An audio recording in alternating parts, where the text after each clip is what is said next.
Buenas tardes. Muchas gracias por la invitación. Las gracias, la conferencia, que más que conferencia, yo espero que sea un chat. Trataré o intentaré que podamos tener una comunicación fluida, que es posible como se dice ahora de doble dirección. Pero y especialmente agradecido no solo por volver aquí, donde pasé tantos años, viviendo casi todos los días, porque historia tenía, me parece, una hora en algún momento diaria. Y lo que me dio oportunidad, después de algunos años de haber olvidado el estudio de la asignatura, de volver a concentrarme en lo que me parece que es una llave de acceso al pensamiento riguroso en materia jurídica. Aquí hay dogmáticos, personas que se dedican al estudio sistemático del derecho, civilistas, también historiadores, pero yo creo que aparte del estudio dogmático, que tiene una vertiente práctica muy acentuada, se trata de lograr una armonización de todo ese material jurídico tan disperso, ¿no? Y habilitarlo para una interpretación no contradictoria, que permita una aplicación más o menos rigurosa del derecho. O sea, que tiene una vertiente práctica muy acentuada. El estudio histórico no es puramente científico, es pura curiosidad intelectual, pero tiene también ese fondo que da una explicación del fenómeno jurídico. Explica por qué es así hoy. Tiene este aspecto, no solamente podemos decir una vertiente jurídica tradicional, práctica, sino rigurosamente científica. Bueno, pues aquellas experiencias repetidas durante años de explicar las mismas cosas me demuestran algo que cualquier lector, y ustedes, vosotros, inevitablemente lo seréis, porque os vais a dedicar a los libros, y a leer los libros, a veces, muchas veces, descubriréis que cada lectura es nueva. Por poca intensidad que se le ponga en ella, uno descubre relaciones, formas, que no eran las que tenía en mente, y a veces incluso le hacen cambiar toda la concepción o toda la idea general que tenía sobre la materia. Para mí aquello fue la experiencia de la explicación de la historia del derecho en la facultad de Derecho, y lo es también, y ese es el doble agradecimiento, la vuelta Smith, que hace tiempo que lo tenía olvidado, pero que ahora volver a leerlo me ha dado ocasión otra vez para comprobar hasta qué punto es un pensador que en su aparente facilidad es un maravilloso escritor. Es un pensador difícil, médico, como se suele decir ahí en Aragón, crítico. No todo es claro, ni siquiera lo que parece claro. Smith vamos a decirlo, es difícil. Yo creo que algunos textos son especialmente difíciles. Me parece que les han repartido unas páginas, ¿no?, de la teología política de Frank Smith, el segundo capítulo. El título de la edición española, si es la de la traducción de Conde, está tomado de la primera edición, o de las primeras ediciones. Más tarde él, en alguna muy posterior, apuntilló el título añadiendo 4 capítulos sobre teología política. Yo me atrevo a pensar que esos 4 capítulos en realidad eran 4 trabajos independientes. El más difícil probablemente es el que se les ha a ustedes trasladado, es un capítulo difícil, en donde sintetizan muchas de las ideas que él venía trabajando desde una muy temprana juventud, porque hay que darse cuenta que Smith, el texto que se acaba de mencionar, y que tuve la oportunidad de traducir, y sobre todo añadir un prólogo del que estoy absolutamente arrepentido, y haberlo pensado, sí, pues Smith, en ese texto, en el valor del Estado, con 20 y pico años, para cualquier persona que sin prejuicios se acerque a su lectura, se da cuenta hasta qué punto estamos ante un trabajador nato que tiene además una luminosidad intelectual impresionante y una capacidad sintética fuera de lo común. Pues esa sintetización tan profunda que hizo en esa tesis de habilitación, que parece que publicó y por tanto estaba redactada con anterioridad hace 7 años, uno se da cuenta, cuando lee la teología política, hasta qué punto sigue viviendo del trabajo que hizo en el valor del Estado, que además sintetiza todavía más en este segundo capítulo. Lo que lo hace, en algún punto, se está manejando la traducción de Conde, ¿no? De Javier Conde, ¿no? Que lo hace especialmente difícil, salvo que yo en este aspecto, que puede ser que haya perdido la poca clarividencia que siempre tuve, ¿no? Pero vamos al texto. A la hora de hacer un comentario sobre un texto escrito,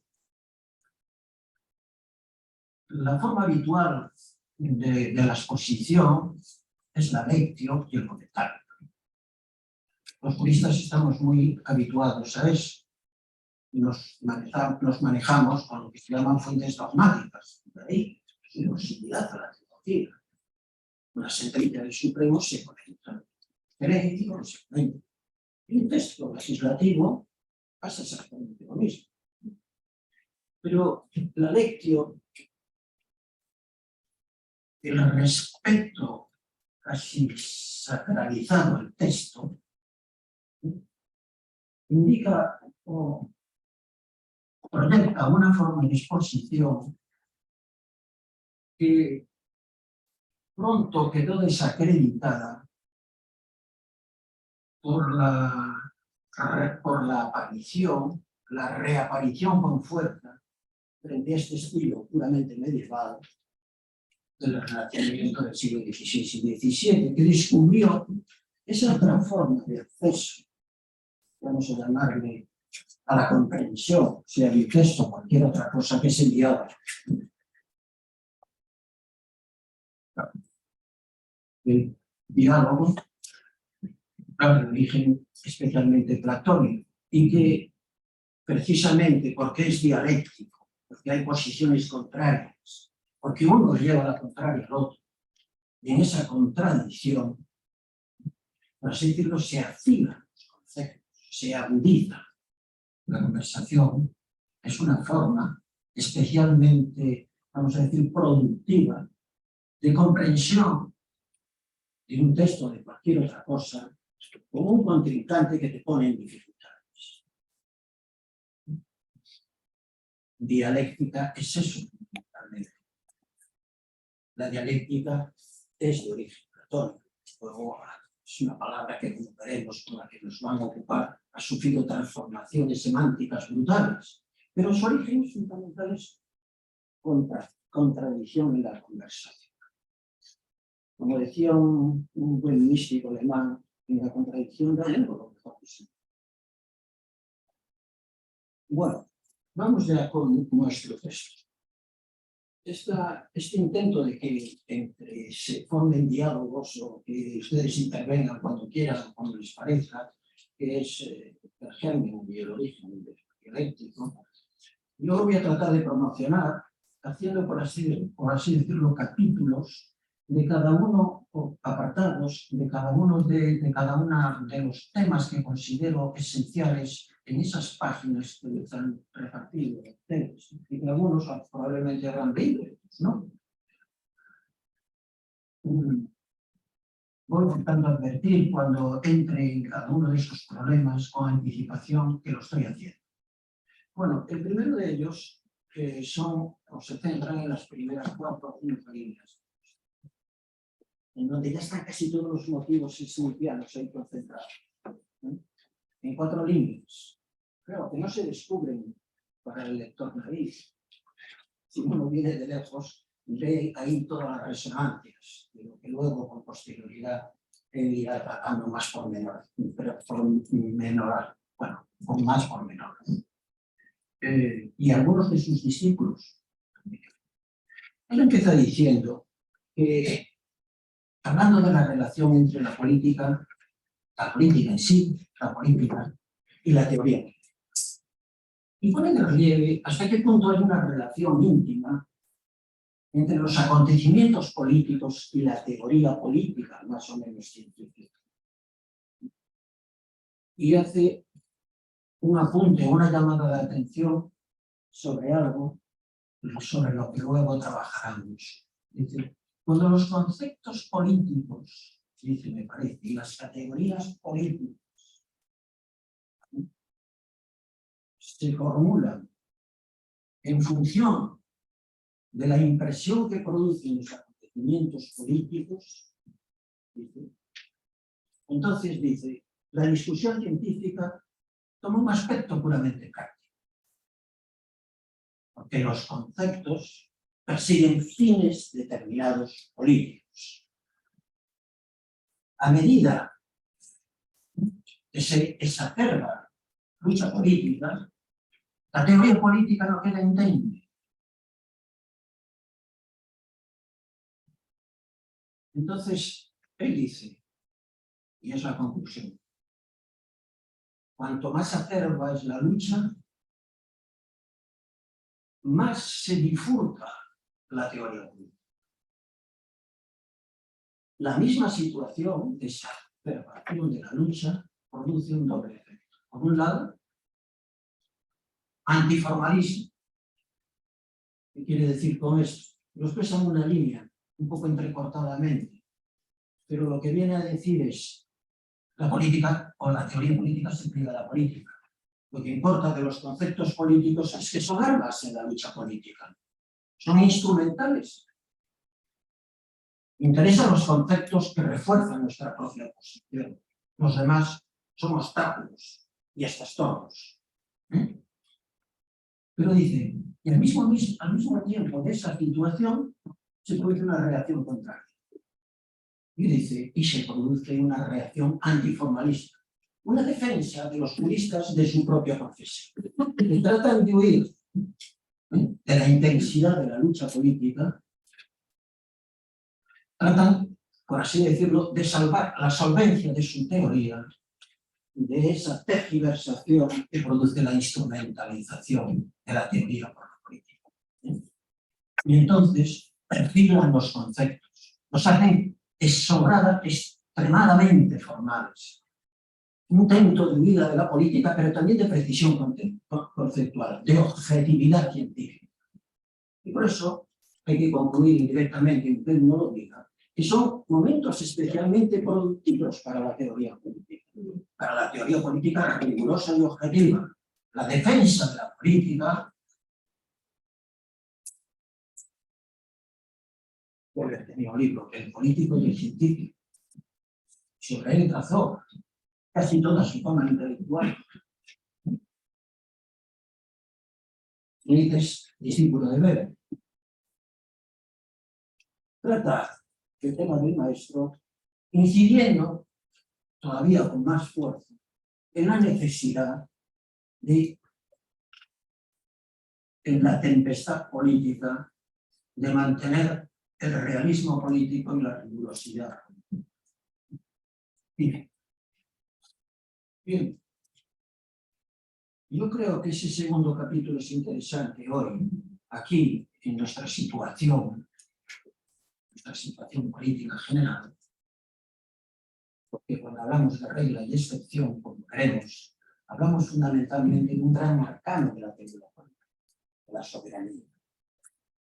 Y decía, la soberanía, a 1920 y tantos, es un concepto que está de moda, como dicen ahora los periodistas, de rabiosa actualidad.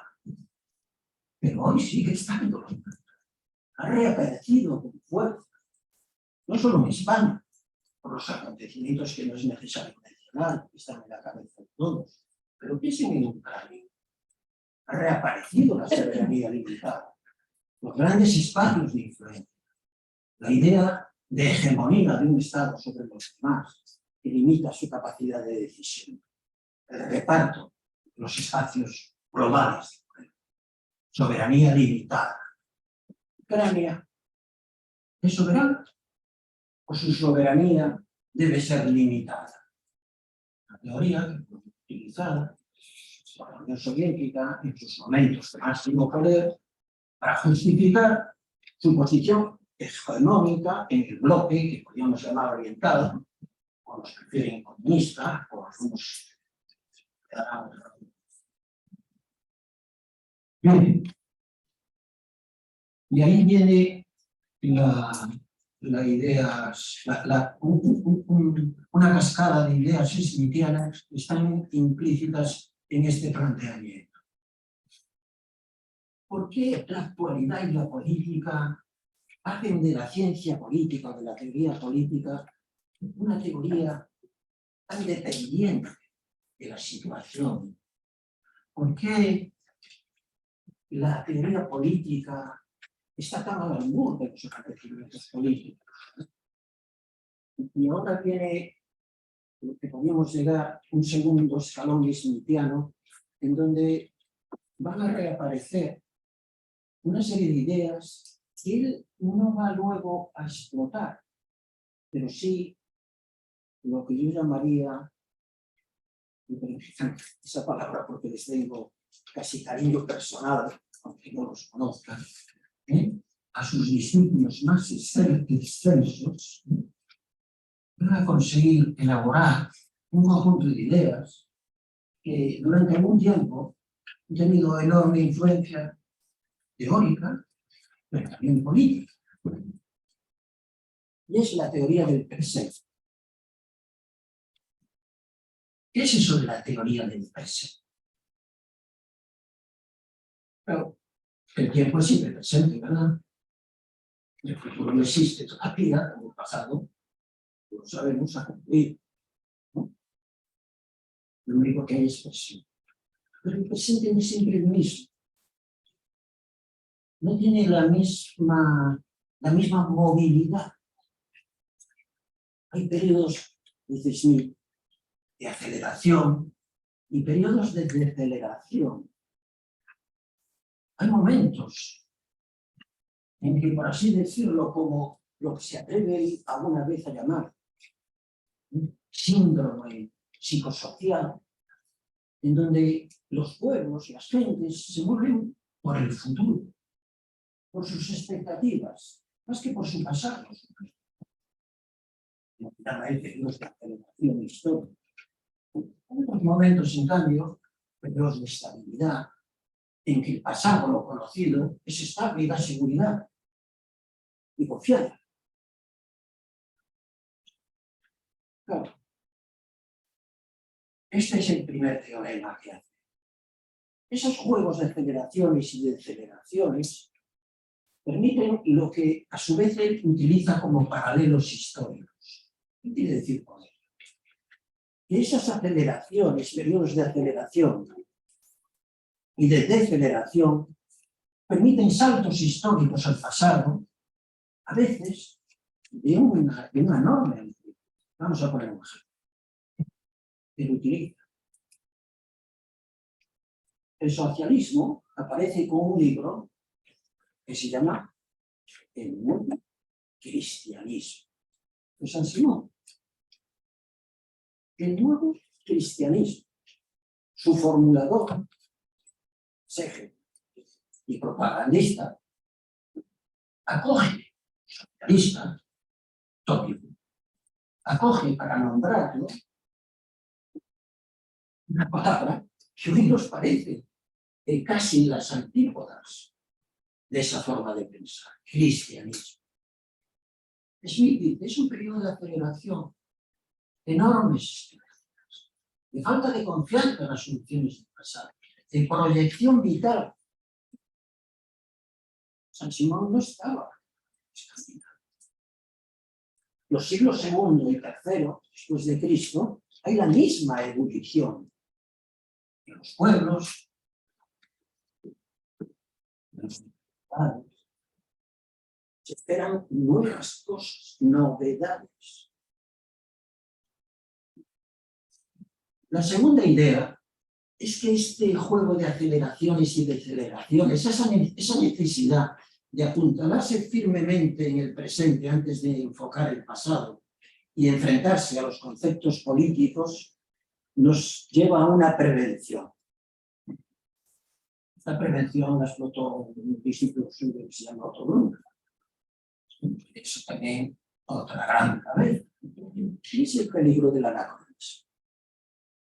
Estamos a veces en las aceleraciones tan inmersos en el presente que no solamente elegimos los temas objeto de estudio en función de los problemas actuales, sino que con ese interés hacia el pasado desde el presente, porque los problemas que nos acucian tratamos de encontrar alguna orientación en problemas parecidos que fueron afectados en el pasado, sino lo que es obvio e indiscutible, pero ahí hay un enorme peligro, el del anacronismo. En ese interés que nos provocan los acontecimientos presentes, los problemas que nos plantean, hay también subjetivamente e inevitablemente una traslación de categorías conceptuales nuestras al pasado y por lo tanto el peligro de una deformación. Por ejemplo,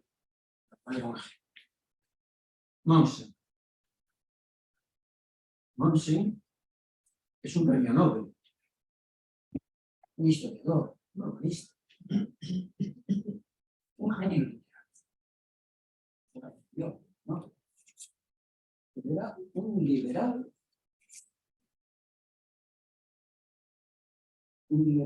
de la cabeza a los pies y un propagandista. Y trata de encontrar en la Constitución romana un refreno del régimen parlamentario que entonces está emergiendo y formulándose en los estados. Y las instituciones romanas, los juicios, el Senado,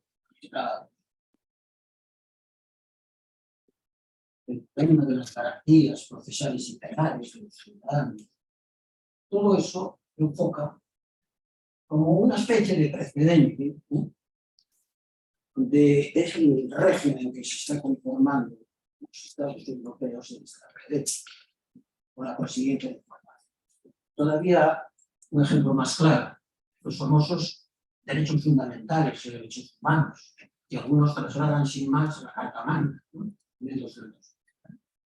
Y creen ver algunos historiadores aquí del país lo encuentran en algunas constituciones, vamos a llamarles así, ¿verdad? Bastante otro nombre, que están allá a finales del siglo XII y emergen en el reino castellano. Y aparecen una serie de garantías, la habeas corpus, que se identifica como una habeas corpus, la intervención parlamentaria en la aprobación presupuestaria.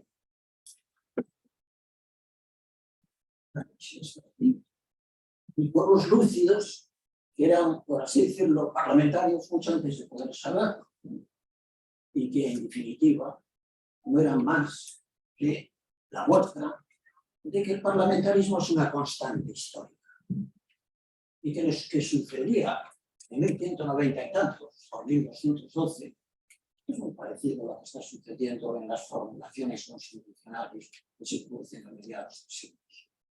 Por tanto, el peligro de la anacronismo. Hoy ya nadie discute que las famosas garantías de la Carta Magna, que por cierto se llama así porque antes había una carta Libera Magna,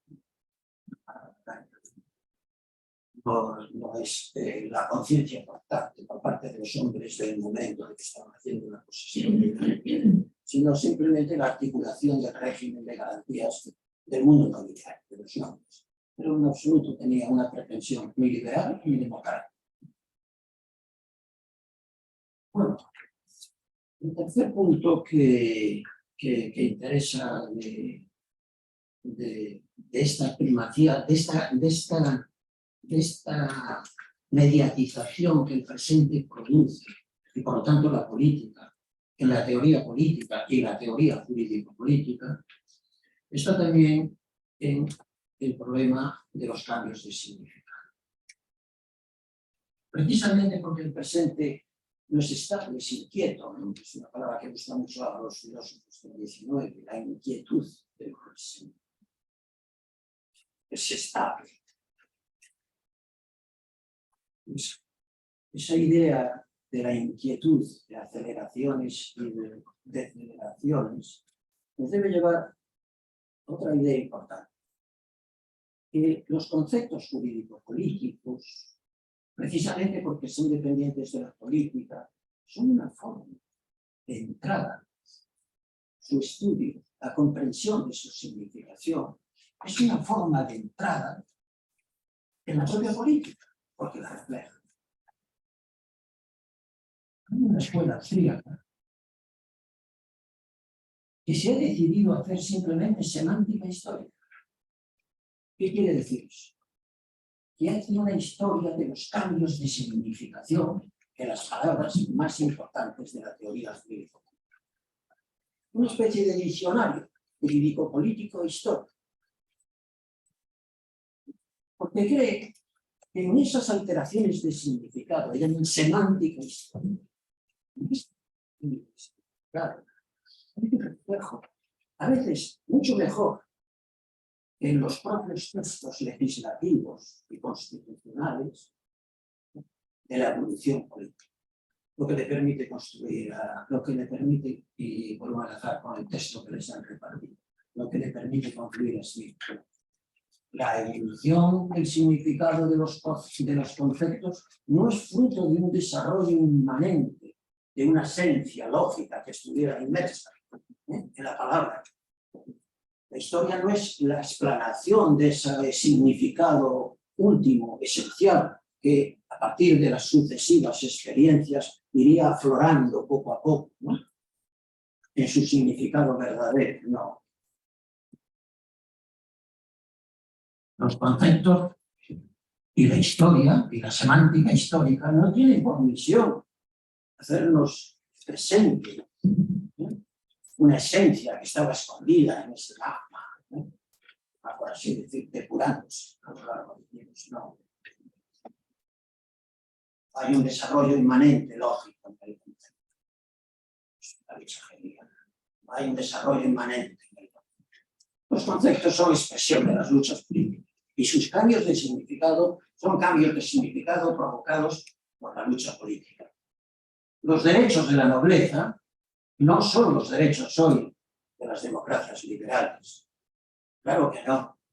Porque la lucha política que hizo una plasmación, una formulación muy parecida en uno y otro caso, respondía a cosas muy distintas. No diría otro nombre. Y eso recuérdenlo siempre. La matriz del mundo medieval es que los ciudadanos plenos tienen el poder de defender su propio derecho. No se someten a nada. La lucha política es lucha física.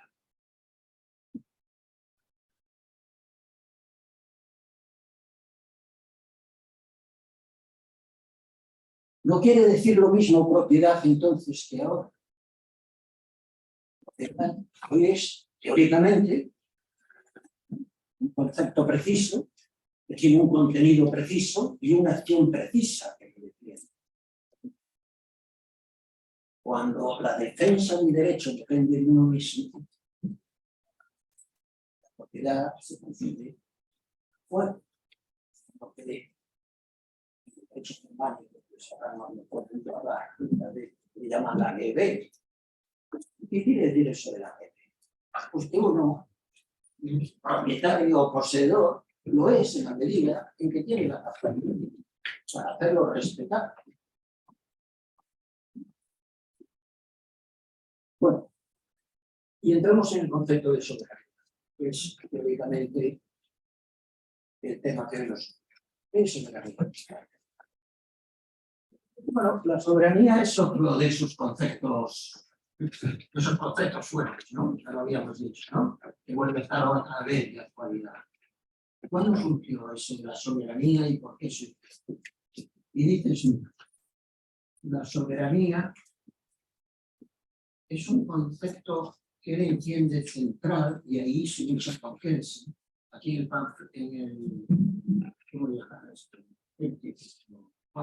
La presentación. La confrontación que es mismo. Es un modelo sistema. Hay libros por ahí que incluso parece que tienen ese editorial. Confrontación. Es un tema tan bonito, un poco interesante. ¿Pero qué cree? Se puede rebatir a uno con el otro, a otro con el uno, y darle razón al uno, la razón al otro. Es símbolo de una forma de pensar. Yo no la voy a calificar, claro, yo diría que es error.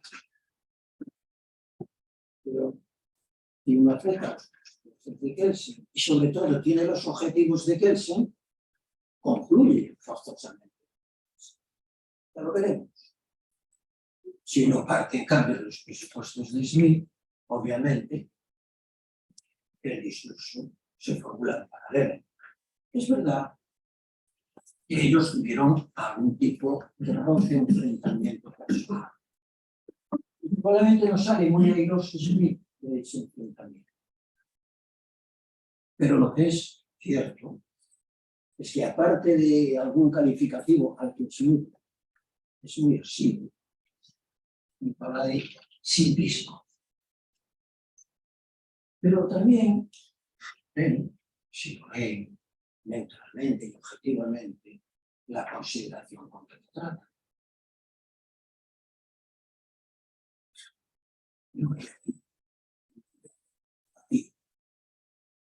Sí, un intento de perfilar, porque si lo relacionamos con lo que primero afirmamos, las reacciones formalistas y antiformalistas, la influencia de la política en el discurso científico, podemos descubrir que probablemente las sensibilidades de los dos son distintas y que necesariamente, en función de esas sensibilidades, sus discursos son paralelos. Pero vayamos con la soberanía. Vemos que los conceptos se transforman en función de las luchas. Y por eso le dice Smith. Soberanía, tener primero alguna idea de lo que él entiende por soberanía. Él dice, soberano, ya me parece que algunos lo conocen, es el que decide en estado de excepción. Vamos a ver, entiéndase bien lo que dice, que yo creo que en muchos casos no se entiende lo que él dice. Lo que él dice no es que decida en el estado de excepción, decide sobre lo que es excepción. O sea, ¿cuándo se da una excepción? Puesto, apreciada la excepción por el que tiene capacidad de hacerlo, tiene que tener el poder de tomar la decisión. Pero la decisión primera y fundamental es ¿cuándo se da esto? Y eso dice él, y ahí ya asoma la patita de lo que es su concepción fundamental. Y eso es muy distinto si el que al final se demuestra tiene el poder soberano es, dice, una burocracia militar o un dirigente político que tiene una concepción mercantil del Estado, puramente económica del Estado, o, en definitiva, un hombre movido por un afán proselitista o religioso. La idea de excepción, de lo que es excepcional y lo que es normal, que es su antítesis, es muy distinta para esas distintas personalidades. Cada uno de ellos tiene su propia idea.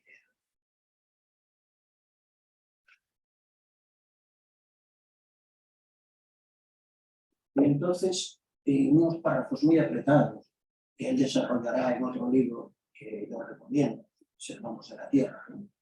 Y que, a su vez, también en párrafos apretados, desarrolló un buen discípulo de él, cariñoso y afable y hasta la estimación, que es Ernst Thorson, en un librito, que creo que los que lo conocemos ya nos está en la sociedad industrial, en las primeras páginas, hace también una síntesis apretada, pero feliz, de estas ideas estudianas.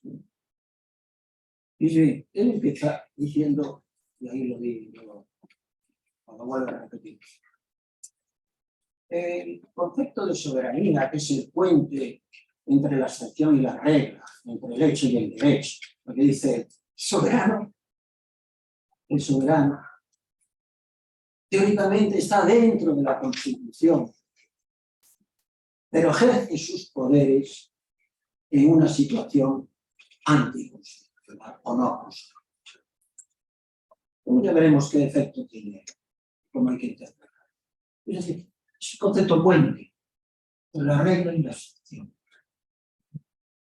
El soberano tiene que reordenar el supuesto de hecho de la norma para que ésta sea aplicable. Cuando la normalidad de la vida diaria se rompe, la norma quede sin el sustrato fáctico que le da sentido.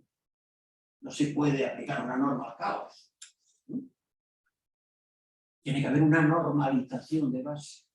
Cuando la mentalidad del que tiene el poder para ejercer la soberanía entiende que se produce una normalidad indigerible, insostenible, actúa sobre la sociedad para tratar de generar una homogeneidad que permita a la norma cobrar sentido y volver a poder ser aplicada.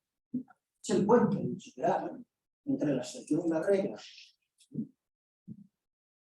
Bien, dice, este concepto de soberanía está ligado al hombre, a uno de los grandes nombres señeros de la teoría política, de la historia, y lo cita, ¿no? Podemos hablar de poder, de Polino, o aquí en castellano de Polino, ¿no? Entonces ahí en 2 párrafos trata de decir sobre lo que luego ha escrito cientos de páginas. Y entonces dice, porque los conceptos se formulan en función de la lucha política y cuanto más exacerbada, con más precisión, hemos visto, por necesidad, por defensa intelectual del jurista, una situación tan angustiosa tiene que ser enormemente preciso y objetivo, porque realmente está tomando una decisión más arriesgada cuando se implica esos temas, sobre todo cuando la lucha política alcanza el determinado grado de ley. Pues entonces, el concepto de soberanía se formula, traduce con D. Cuando se produce la disolución de Europa en los Estados nacionales. No, la tengo que aceptar que no es Europa, la palabra que come no. Y si lo dice, probablemente lo diría en el 21, pero no lo repetiría años después. O en todo caso, lo que quiere decir, Europa no es la cristiandad. Europa es la antítesis. Cuando se disuelve la cristiandad en los estados nacionales, me parece que es una traducción más rigurosa de la que propone.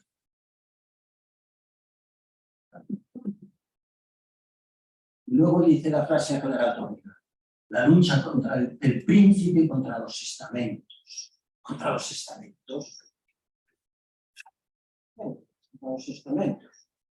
Pero el estamento nobiliario había sido vencido por el rey antes, en Castilla en 1338. El estatuto del noble era la defensa privada. El derecho lo defendía con las armas. Pero un espacio territorial público emerge mucho antes del siglo XVI y casi todos los estados. Lo que luego serán Estados Unidos. No, el estamento peligroso para el monarca absoluto, para el absolutismo político, es el estamento eclesiástico. ¿Por qué?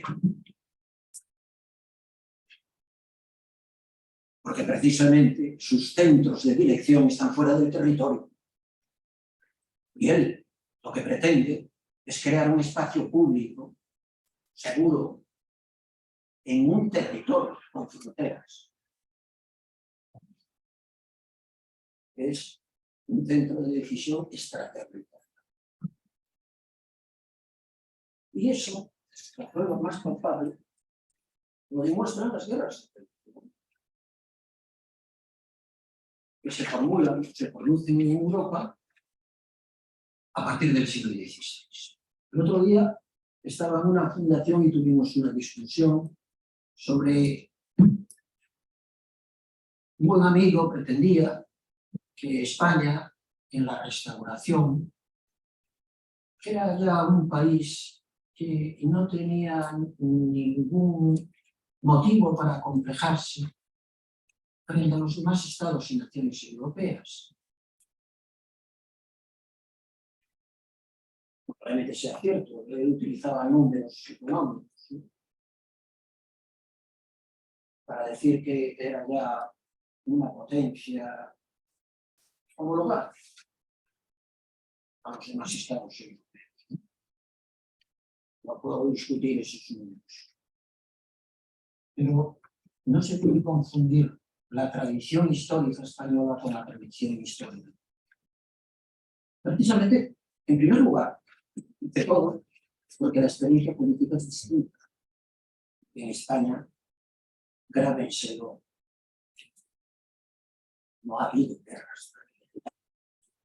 No se ha padecido esa experiencia bestial que produjo en aquella época lo que hoy llamaríamos un exterminio casi industrializado. No es la palabra que es correcta, pero un exterminio de masas enteras. Ya veremos qué efecto produjo eso en la estabilidad. Es el siguiente paso. En España no hubo necesidad. El Estado no tuvo necesidad de adoptar esa pretensión de poder tan fuerte para acabar con las luchas religiosas. No hubo para el mundo. No hubo cuyo régimen religioso. No hubo que por encima de mí no hay nadie. Me decía un profesor muy agudo hace muchos años. Me decía, el rey en Francia no tiene profesor. En España hasta mediados del siglo. Una experiencia personal. Cuando se casan Carlos y Diana, ¿no? Carlos y Diana, ¿no? Y entro a ver a lo que yo como mi querido maestro, y digo, joder, todo está perfectamente estudiado y ganado. Vaya protocolo, te equivocas. Es protocolo, es liturgia. ¿Por qué? Es liturgia. En Inglaterra, en España,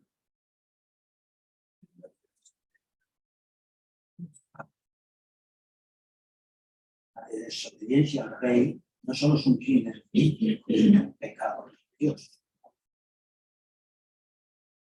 Claro que no debemos avergonzarnos de nuestra tradición histórica. Sería una ridícula.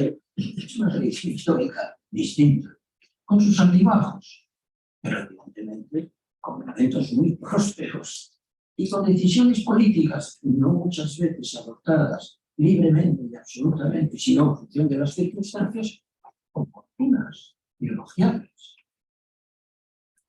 Pero ese juicio sobre la historia de ahora está cambiando. Ellos eran buenos. Este anacronismo cristiano es uno que recordamos al principio con el anacronismo, las enseñanzas de Runda, para que la historia debe ser rigurosamente eliminada. Bien. El poder, el príncipe, se transforma en absoluto. Delimita un territorio bajo fronteras firmes y ejerce su poder sin ningún tipo de resistencia. Muere el jus resistendi medievale. La posibilidad de que una fuerza armada dentro del territorio pueda oponerse al príncipe. Desarma y a los castillos se aprovecha y apropia los bienes eclesiásticos, en algún caso nobiliarios, de los rebeldes, y construye la primera vez un poder centralizado y uniforme de una potencia. Y ahí está la segunda etapa fundamental en el concepto de soberanía. Y dice, oh, perdón, ¿por cuánto tiempo?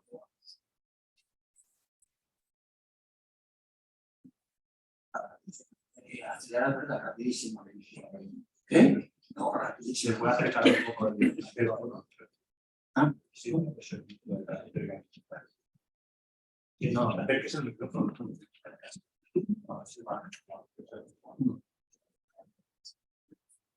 Bueno, ahora vamos a ir un poquito más rápido. Precisamente el nacimiento de la idea de soberanía, de esta forma tan poderosa, permite en el paso siguiente del siglo XVII crear lo que se llama el concepto de soberanía internacional de Bartel, ¿verdad? Está en los apuntes. ¿Qué es eso de la soberanía internacional de Bartel?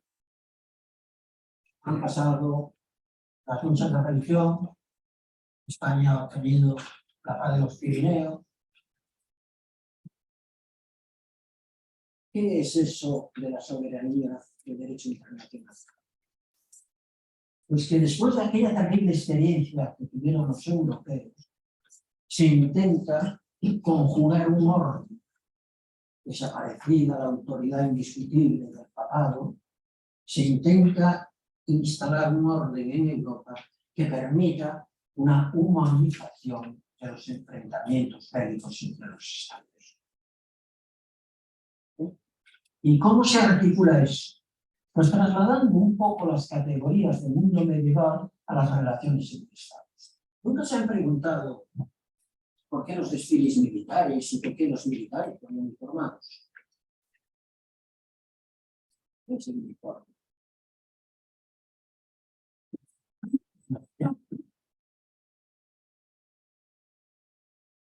Y conecta una diferenciación.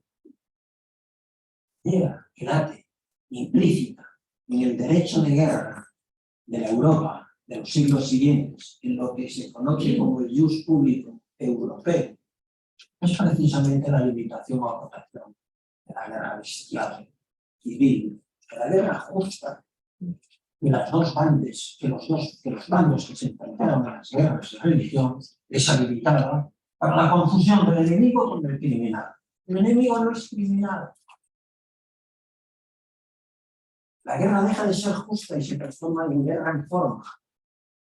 La declaración de guerra es presupuesto de la guerra legítima, de la guerra en forma. Aún los americanos lo dicen.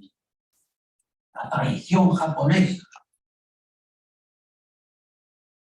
La declaración de guerra se produjo en el mismo instante que los aviones estaban entrando en la perla, ¿no? Desafío. Ok, advertir. El que avisa no es traidor. Segundo, la población civil debe quedar al margen. Solo los uniformados pueden hacerse la guerra física. Tercer punto, la guerra termina con un tratado de paz. Y las gentes vuelven a sus casas y a sus tierras. No son represaliados de campos de concentración. Esto me recuerda un dicho de... No sé, un nombre que ahora no tengo en la cabeza, que dice, Napoleón no era nada. Porque en el enfrentamiento con el Imperio Marítimo inglés, en un momento determinado, mete en campos de concentración a los ingleses que habitaban en Francia. Una represalia contra la Francia. Pero Napoleón es un gran restaurador. Y cuando tiene la experiencia española, se da cuenta muy claramente de la necesidad de guardar las formas de la guerra. Algún día habría que hablar de la famosa guerra de independencia. Hay un cuadro que es absolutamente, dos cuadros que son absolutamente, bueno, por lo menos a mí me lo parece, de visión necesaria en un siglo. La familia de Carlos IV y los fusilaron. La guerra irregular. La guerra en donde el combatiente se confunde con el combatiente. En donde no se acotan los espacios de enfrentamiento fuera de las ciudades. Zaragoza es el ejemplo comprensible.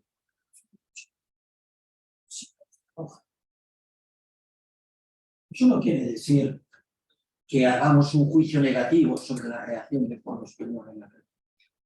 Veremos que las categorías estaban muertas por la propia Revolución Francesa, o lo podríamos ver, y que esa forma de guerra se generaliza y llega hasta ahora. La guerra de crímenes.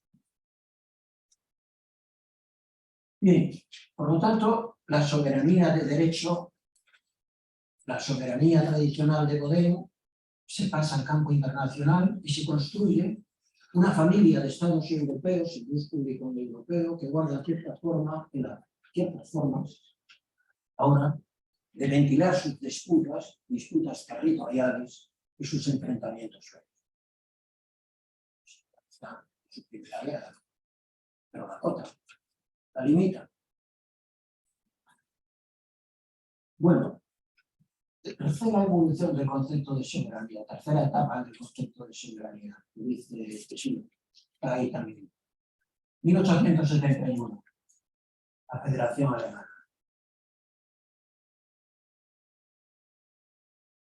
La ciencia jurídica alemana manipula el concepto de soberanía para desligarlo del Estado. Estados soberanos y estados no soberanos. ¿Por qué? Porque Alemania es una confederación y luego será una federación con España. Y es obvio que soberano tiene que ser el Estado federal, no los Estados federados. Y por lo tanto, la lucha teórica y científica, sobre todo en dos nombres que pasan por la misma experiencia, se producirá con una intensidad terrible. ¿Qué es la soberanía? La competencia sobre la incompetencia, o sea, sobre lo que no está previsto en la ley. ¿Quién la tiene? ¿El Estado federal o el Estado federal? Tras la lucha de los confederados americanos, un nombre, Calhoun. Y esa es la lucha de los Estados federados contra el Estado federal. Nombre, Sayre. Abogados de una y otra cosa. La soberanía es superior al Estado. Es un concepto más importante que el Estado. Y permite la conformación de los Estados federados, ¿no? Los Estados federados. Bueno, ¿qué es la conclusión de Smith? Para que vean hasta qué punto él, con esta experiencia conceptual, reafirma la conclusión de principio. Durante todo ese tiempo, el concepto que se utiliza en la teoría científica y política de soberanía es el mismo. Supremo, originario y jurídicamente independiente. ¿Sirve para algo? Es un concepto teórico científico utilizable cuando pueden entrar soberanías tan diversas, tan distintas. Es un flatus, es un concepto nominal, infinitamente equívoco. Se puede aplicar a distintos complejos de poder, a distintos reinos y estados y territorios. Es un concepto útil. Es un concepto político, instrumental a la política. Y ahora viene la crítica, como siempre hace Adles, que es el rey con la ley. Compatible, dicen, en el enfrentamiento dialéctico, ¿no? Y la rudeza extrema, pero también eso. Y dice, potestad suprema. Suprema. ¿Dónde es suprema?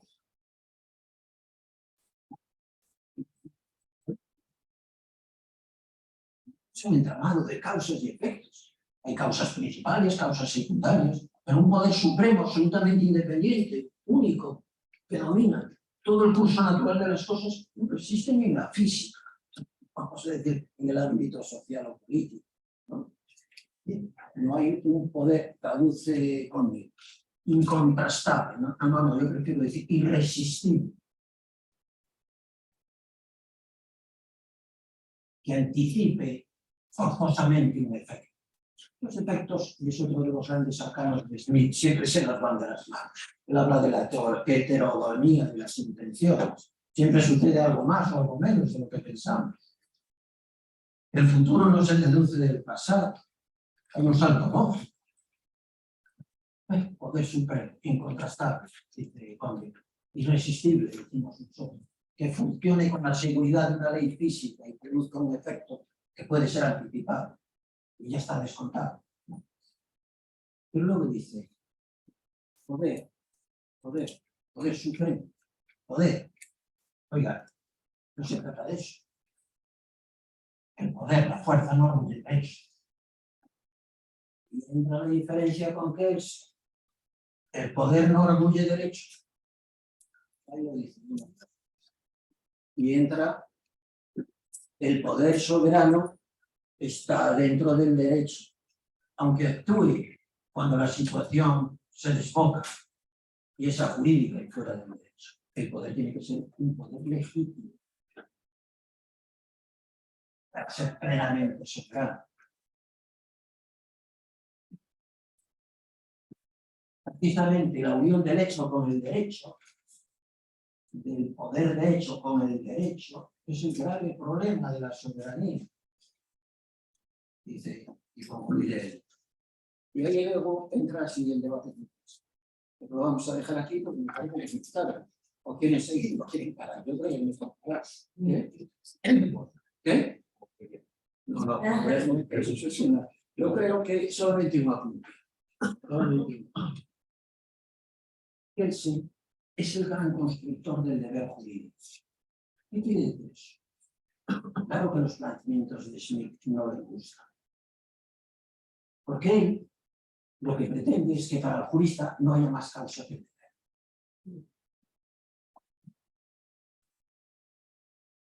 deber.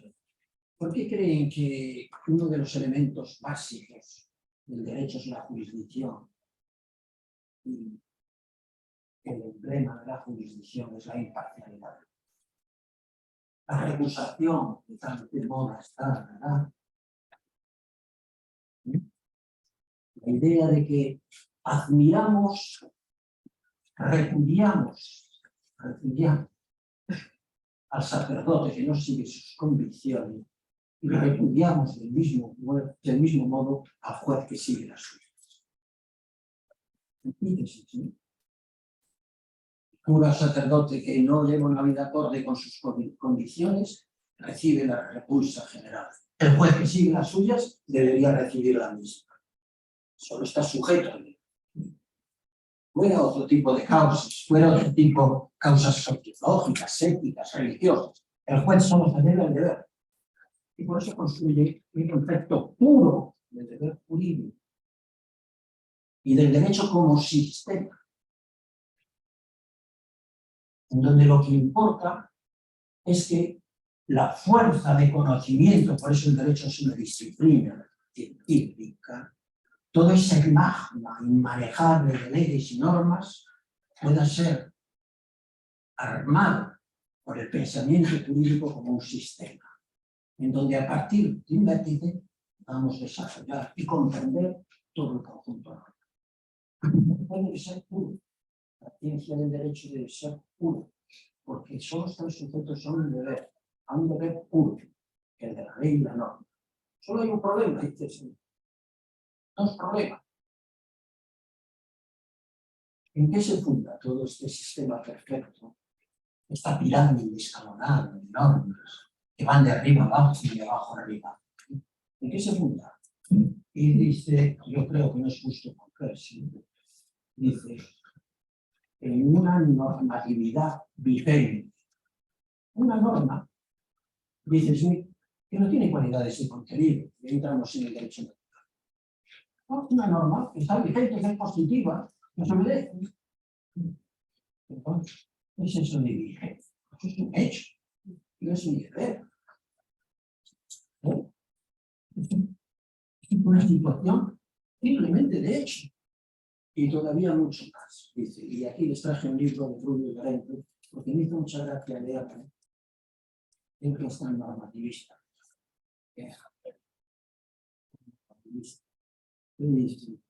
El recurso de... Estoy haciendo saltos un poco, pero es que quiero terminar. Dice, el recurso de inconstitucionalidad de las leyes debe ser derogado. Estoy simplificando y utilizando un lenguaje muy directo que no entiendo. Y yo pregunto, ¿por qué? Y lo explico. ¿Quién tiene la seguridad de que la norma que hoy declaramos inconstitucional, en función de experiencias futuras, no reciba un nuevo contenido significativo, amparándose en otra norma con la que no habíamos reparado y que sin embargo le dote de contenido real? No hay un conocimiento pleno de la materia jurídica.